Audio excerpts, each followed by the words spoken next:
কাজের লোভ দেখিয়ে প্রতারণা আর জালিয়াতির মাধ্যমে লোক পাঠানো হতো বিদেশে, আর সেখানে গিয়ে জুটত নির্যাতন আর অমানসিক নির্যাতনে প্রাণহানিও হয়েছে অনেক। রাজধানী ফকিরাপুরে ট্রাভেল এজেন্সি এমএইচ ট্রেড ইন্টারন্যাশনালের বিরুদ্ধে এমন অসংখ্য অভিযোগের পর র্যাবের অভিযান। এজেন্সির মালিক সহ আটক হয়েছে 2 জন।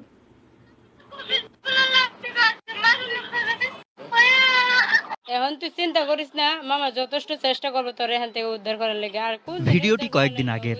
হাসপাতালের বিছানায় থাকলেও তখন মানুষটির মধ্যে চাঞ্চল্য ছিল।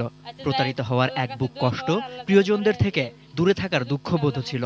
এখন তার কিছুই নেই। সৌদি আরবে নির্মম নির্যাতনের শিকার হয়ে মৃত্যু হয়েছে উম্মে কুলসুমের। শিক্ষা সনদ অনুযায়ী বয়স ছিল 14, জালিয়াতিতে তারই বয়স হয়ে যায় 26।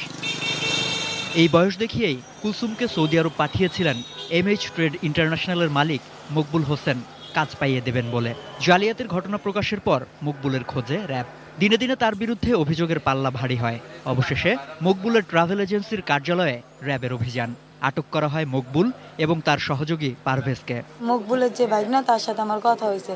পরে উনি বলছে আমার এক বাসায় দিব, আমি হসপিটালে চাকরি করে ম্যাডাম, তার বাচ্চাদের রাখবো। পরে ওইখানে আমি গেছি, যাওয়ার পরে একবার আমার অনেক মারধর করছে। মারধর করার পরে ওইখান থেকে আমি পলায় পুলিশের কাছে গেছি। পুলিশে টাকা খায় আমার আবার দিয়েছে, আবার আমার মারধর করছে।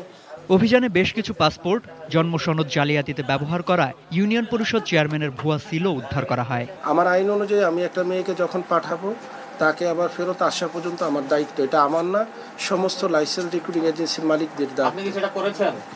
না, সেটা করাতে ব্যর্থ হওয়ার কারণেই তো আজকে এই একটু হয়েছে। বিদেশে পাঠানো নাকি তাদের বিক্রি করে দেয়া, কি করেছে মকবুলের ট্রাভেল এজেন্সি? তদন্ত করছে র্যাব। তারা বিভিন্ন সময় কিন্তু তারা হাত বদল হয়ে বিক্রি হয়ে যায়। আমাদের যে বোন, সে হয়তো উনি এমন শিকার হয়েছিলেন, সেটা তদন্তে বেরিয়ে আসবে। কোনো এজেন্সি যদি এই আইনের ব্যত্যয় ঘটিয়ে আমাদের কোনো মা বোন বা ভাইকে বিদেশে পাঠায়, তাদের প্রত্যেকের বিরুদ্ধে severe steps will be taken by the RAB, এবং কাউকে ছাড়া হবে না। সম্রাট আনোয়ার, এটিএন নিউজ।